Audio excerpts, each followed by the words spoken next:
ABC One Television. ABC One Television. ABC One Jésus-Christ the number one. Le loto yeko bimisa kor ya mowe ya mama Shako. Oya tika kibiso banda le 15 juin. Le loto kutani le 17 juillet. To yeko bimisa kor ya mowe na kliniki kinoise. Pona komema yango nanda kona ya sika esika akuvanda. Kolonga la biso awa na kliniki kinoise. Tozo kende ba mort na place des artistes. Place une soto bi ba artiste bazala. Kapso ki mutakufi place balela ka ba artiste. Pe kolonga wana nde to kende na necropole esika pinzo to ya mowei ekozala ngala bino to landa cérémonie nyonso za ko landa plein la place des artistes to komonana. Merci beaucoup. Mama Shako dobo sanité kola munayo tolelio Mama Shako dobo sanité kola munayo ani mosusu nani yo atona bolingo lokola Mama Shako akamati motema na yenyoso apesi na batiste na bato ya moto Shako tolelio Mama Shako dobo sanité kola munayo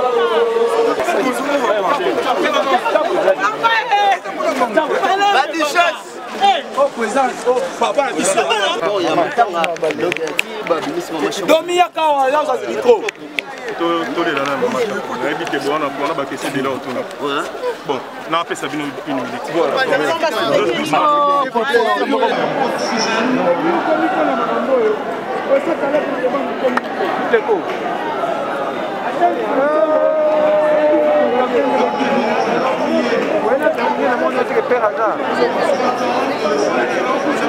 Capitaine de l'équipe.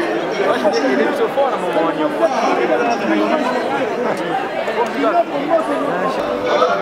Maman Linga est consolable.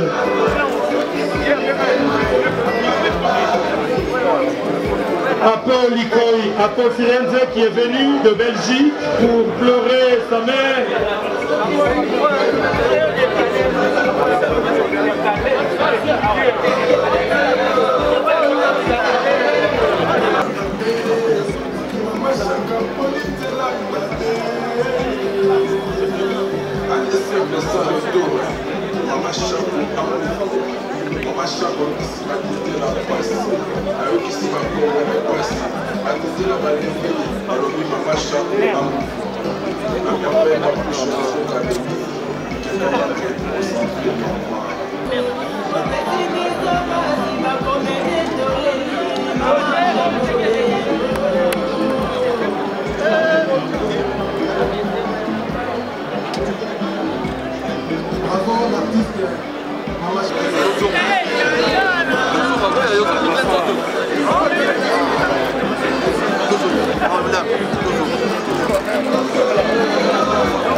Un artiste ne meurt pas parce qu'il restera éternel à travers ses œuvres. Donc que vive Maman Shako, que son âme repose en paix. Voilà. Honorable, souvent on dit que les artistes congolais meurent pauvres. Et vous, en tant que mécène, en tant qu'honorable, qu'est-ce que vous pouvez dire par rapport à ça? Mais c'est pour ça que je suis aussi au niveau du Parlement. Aujourd'hui, nous avons pour objectif de doter à la République démocratique du Congo, aux artistes congolais, une loi qu'on appelle la politique culturelle, qui aura pour objectif de protéger les artistes congolais. Et après cette loi-là, bien sûr, les artistes auront un statut de l'artiste. Si tout va bien, à partir de septembre, le caucus des députés nationaux culturels vont procéder, bien sûr, au dépôt de la loi sur la politique culturelle au niveau de l'Assemblée nationale. Voilà. basi toye na kati matanga na machako ezali ya matanga ya baartiste esengeli plutôt esangisa baartiste comédien mais oyo ezali na pas masumu ali bato oyo biso yebi basali quelque chose na mboka oyo nga na kofi toza na guerre ozaka na guerre na kofi nga na banga nde kofi banga nde kofi papa Chaka yoka na tokende mbala moko nga na dénonçaka je dénonce mais bandeko bandeko na biso mama na santé badénonçaka te bapesaka makambo lokuta yango ba masumu atomboki asiliki mais pas masumu limbisa mama na santé limbisa papa ya ndimo sinon okangisi il est malade so de kame kwei yena mutu na yo neba mutu munene ba musumu naloba na monoko biso parce que ba masumu ta kolo moko ah boye kolo moko to bota ba mokolo moko ba masumu ubale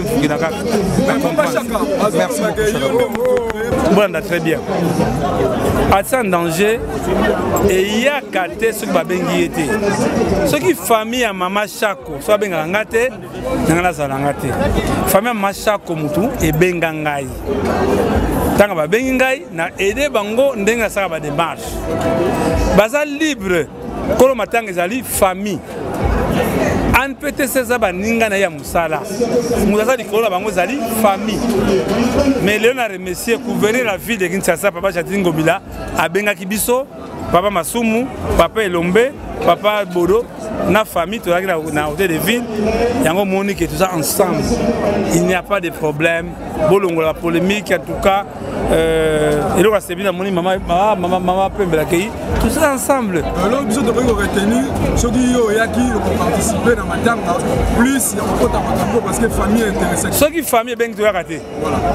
pour omonaki biso te Dalili Kambala mama Mindondo non soki obengi biso te na une information moto afanaki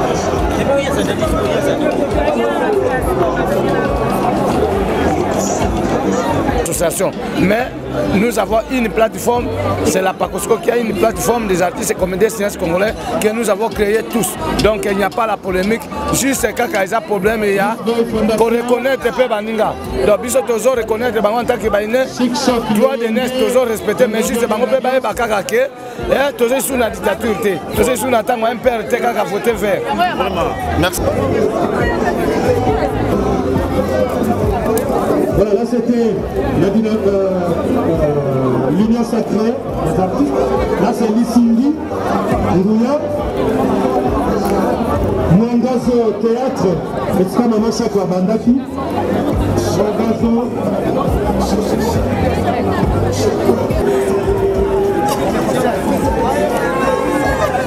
Voilà, merci beaucoup.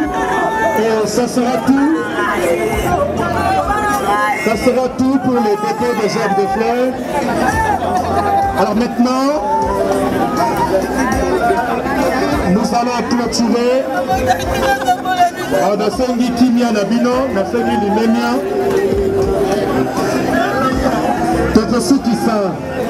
Toza na prière. Après, Totombo Linjoto ya Mama Nabiso. Tokende ko Sika ye sika ya bopeni. Tosambela nami. Allo DJ. Alléluia. C'est le moment de dire merci à Dieu. C'est le moment d'exalter le Seigneur Jésus. Parce que la Bible dit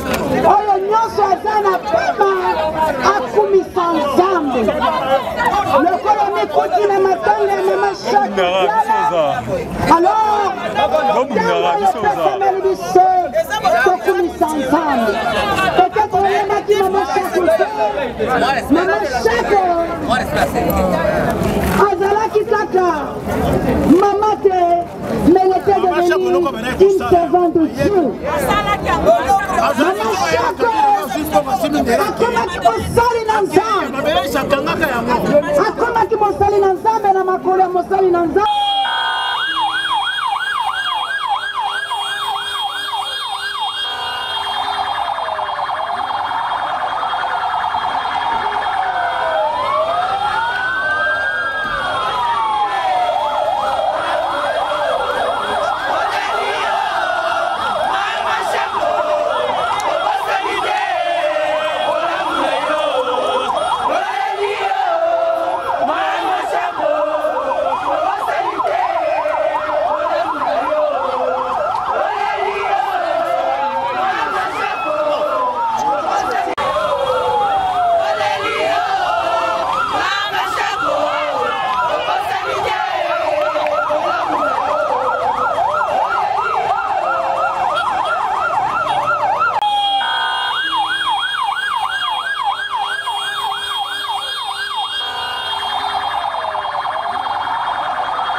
Bravo! Bravo Yachaki! Bravo la tigresse! Bravo Maman Diala! Tu as été formidable sur scène! Oh mais quelle bête de scène! Merci! Merci de tous les services rendus! Merci Jackie! Merci Diala! Merci Chaco! Merci la tigresse! Merci! Merci! Bravo l'artiste!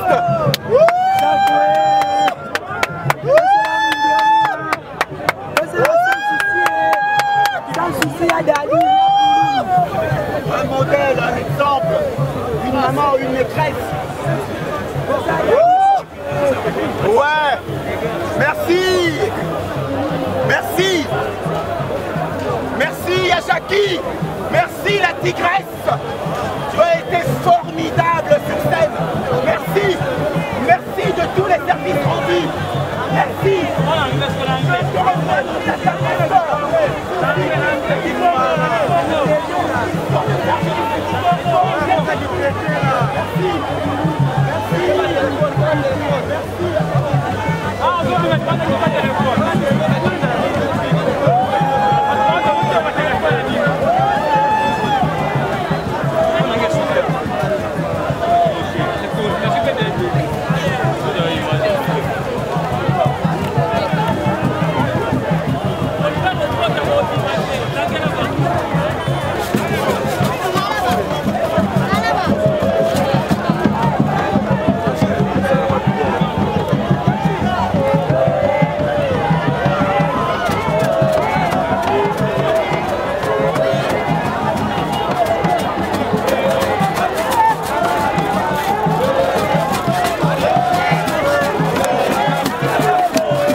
Pour encadrer à distance au nettoyer à côté facilement. Mais permettre à tout le monde d'entrer et permettre de ne pas perdre le téléphone, tout ça. Voilà. Mais bango, ça sécurité et permettre je ne suis pas le seul. Je ne suis pas le seul, je ne suis pas perdre ma code, je ne suis pas perdre ma lunette. Voilà comment police police est comme vraiment professionnel et va encadrer foule et va maîtriser foule. Mais ce qui s'est passé aujourd'hui, je ne sais pas dire. Parce que vous voyez maintenant, il faut encore perdre les biens, recommencer à acheter. Le téléphone est comme vous m'avez les contacts. Les contacts. Le plus grand, la plus grande des choses, voilà. Donc, Nazali est un peu désolé. S'il faut dire que le malheur ne vient jamais seul, désolé, la chaque autre, la carte de l'eau, on peut rappeler. Et on va permettre aussi sa question à l'autre parce que elles allaient l'eau assurance, elles allaient l'association. Il faut d'abord commencer par adhérer. Il faut adhérer directement à l'association, il va dans la machine. Je ne pense pas. On commence par devenir membre, pour signer fiche d'adhésion, pour signer carte d'affiliation à l'association. Ainsi, l'association, mais du coup, comme ça, parce qu'on est comédien, par rapport à l'association, je ne pense pas. Donc, à NTPC, ils allaient organiser, tout ça organisé. Les gens doivent commencer par s'affilier. Ensuite, on a besoin de compte. La bagnole, c'est pour ça que on va carte de membres. S'ils sont réellement membres, je ne sais pas le dire à vous, qui êtes journaliste, de faire des enquêtes.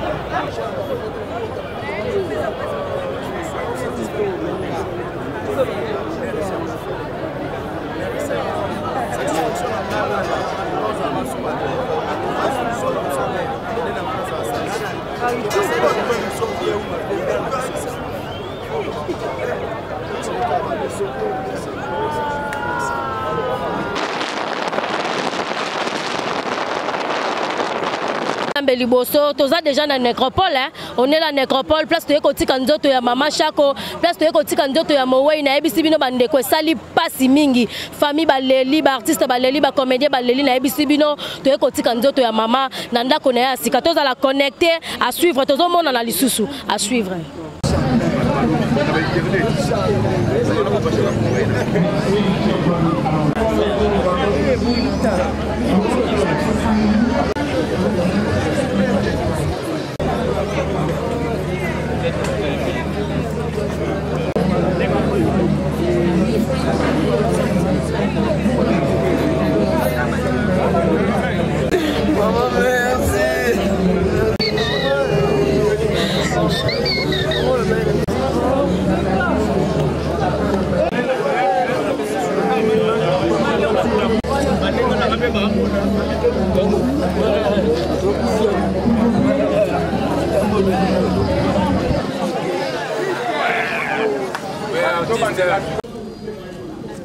Aujourd'hui, c'est eux, demain, ce serait nous. Alors, faisons de sorte que ce site reste propre. Donc, oublions les réflexes que nous avons à la cité. Dès qu'on consomme un jeu de parterre, on s'en fout d'avoir vécu. C'est la différence faite dans la vie des autres qui définit l'essence de la vie que nous avons menée. Fin de citation tirée des longs chemins vers la liberté du feu président Nelson Mandela. Chers familles, chers parents, amis, votre présence en ce lieu est un point d'honneur, un signe d'amour et d'amitié, voire un attachement au précieux souvenir de l'artiste comédienne Shako Diala Anahendo Jacqueline, lequel souvenir raffermit certainement la mémoire de son personnage parmi vous. Et en pareille circonstance, il est coutume pour nous d'avoir une pensée profonde pour cet être cher et de présenter à vous, famille, amis, connaissances et ses fans. Jacqueline tire ses origines de la lignée parentale de papa Shako Lokanga et de maman Wadi Paul, originaire du secteur de Lukumbe, territoire de Katakokombe, dans la belle province agricole du Sangourou. Venu au monde avec les souffles de vie un certain samedi 23 août 1958 à Lodia. Et voilà qu'elle vient de fermer la dernière page de l'histoire de sa vie sur Terre. En nous quittant inopilement le mardi 15 juin 2021, loin de cette terre d'origine, et au terme d'un parcours de vie encore court, de 63 ans, laissant derrière elle le cœur meurtri de tous ceux qui étaient encore attachés à elle, plus particulièrement ses collègues, pour qui nous avons une pensée toute particulière. Maman Jacqueline Chacot, fervente chrétienne de l'église Chapelle de Vainqueur dans la commune de Limité, fut une femme sociable, serviable, accueillante, comique et très généreuse. Une femme au grand cœur. Maman Chacot prenait toujours l'amour du prochain. Grande figure du théâtre populaire congolais. Maman Chacot Jacqueline fut une ancienne du groupe Salongo de la télé Zaïre, l'actuelle radio-télévision nationale congolaise, RTNC en sigle, au sein duquel elle a évolué avec d'autres grands artistes comme le fait Sans Souci, Mabélé, j'en passe. Et après les groupes Salongo, vous vous en souviendrez, elle créa son propre groupe théâtral, Académie des Stars. Maman Chacot était une comédienne de grand talent. Djeke, comme vous l'appeliez affectueusement, vient de tirer sa référence.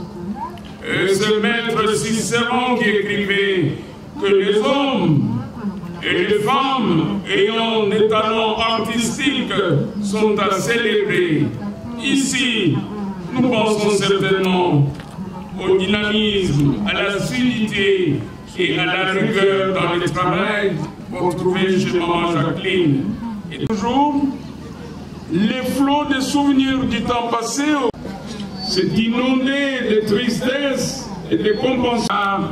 Les trains partent toujours à l'heure et nous sommes des passagers. C'est pourquoi, chers amis, pour que vive à jamais sa mémoire, et que vous puissiez retenir ce proverbe de Madagascar qui nous dit, je cite, les morts ne sont vraiment morts que lorsque les vivants les ont oubliés. Alors si vous oubliez Maman Chacot, automatiquement elle sera morte des fois.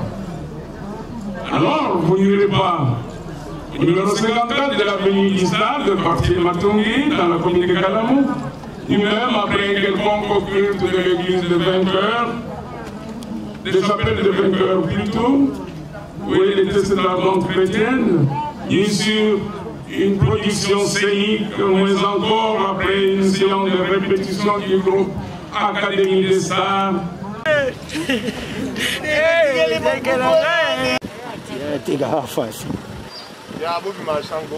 Mpandi to mpandi.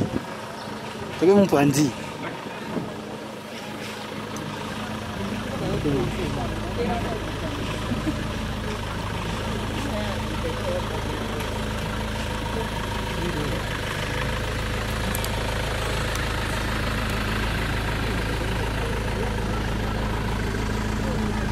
L'Académie des Stars, s'il vous plaît.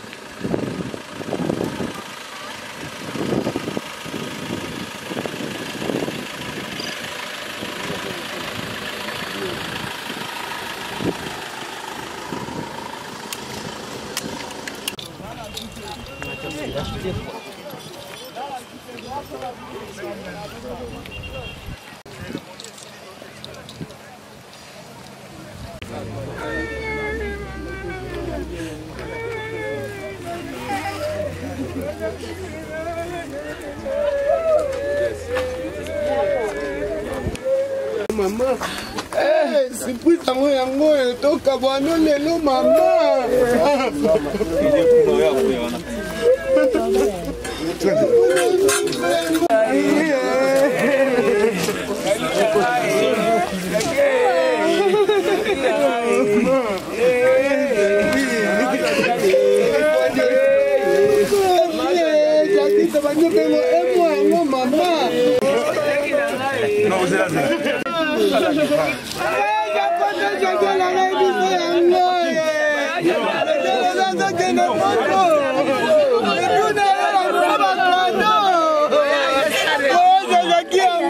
À la dernière demeure de notre chère maman, Chaco Jacqueline, qui vous reviendrait visiter sa dernière demeure physique dans les quartiers des artistes VIP. Et maintenant, nous allons confier son corps à la terre. Et nous ferons d'abord la descente et ensuite, la parole sera accordée à un membre de la famille pour un dernier mot ou à un pasteur ou à quelqu'un inspiré pour une courte prière. Et une fois descendu dans les caveaux ici, on n'y met que des fleurs naturelles en signe de revoir. Et pas de fleurs plastiques ou synthétiques, ni de vieilles habits dans les caveaux. C'est pour la conservation du cercueil et de son corps. Et les fleurs plastiques que vous avez amenées serviront pour embellir la tombe. On le mettra au-dessus de la dalle. Et quand la dalle sera sèche, après quelques jours, comme vous voyez partout ailleurs. Et les travaux de la dalle, c'est-à-dire la couverture du caveau, prendra 30 à 45 minutes. Et si la famille veut, elle peut laisser un ou deux témoins qui assisteront aux travaux. Auquel cas, elle vous fait confiance. Vous pouvez rentrer, revenir demain ou le lendemain pour voir comment on a travaillé. Merci. Et maintenant, nous allons faire la descente et ensuite, la parole sera accordée à la famille pour un dernier mot et éventuellement une courte prière.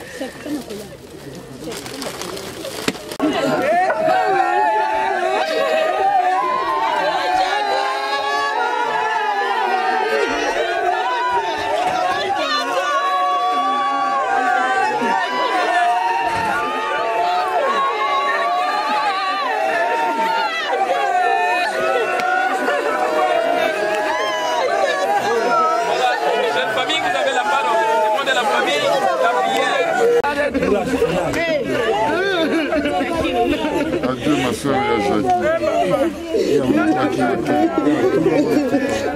comment il soutient la mission, comment il soutient ma famille pendant cette mission.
Avec lui.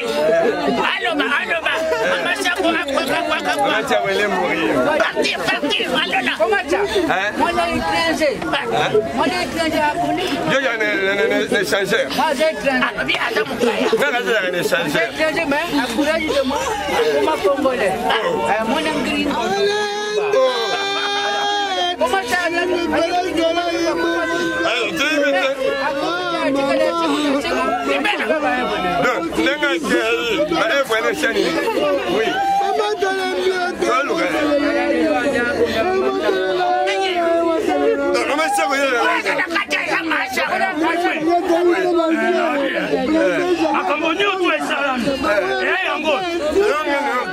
Je suis maintiens de la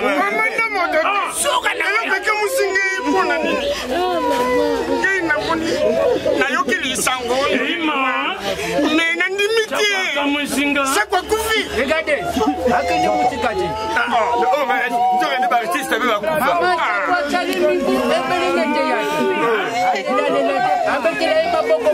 bravo l'artiste.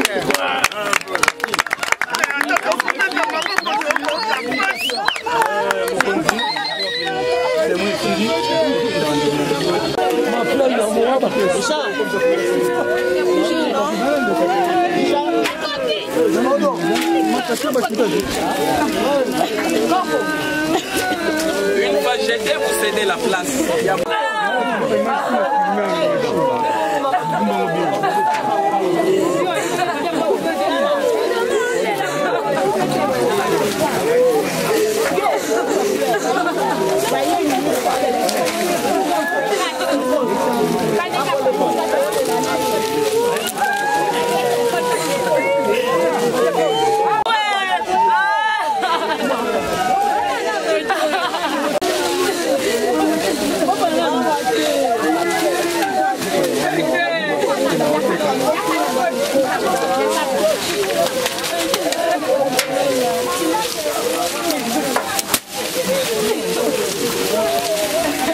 nzambe nde apesaka ye mpe moto azwi bomonaki nde tobandaki na bino na morgue toki na place des artistes toki kose retrouver na cimetière esiki toki otika nzoto ya Mowei nzoto ya mama Shako.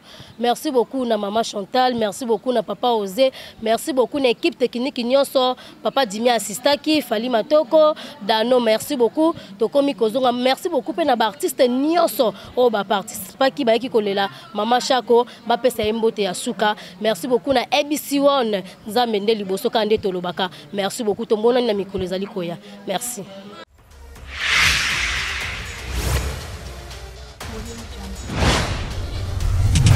ABC1 Television. ABC1 Television.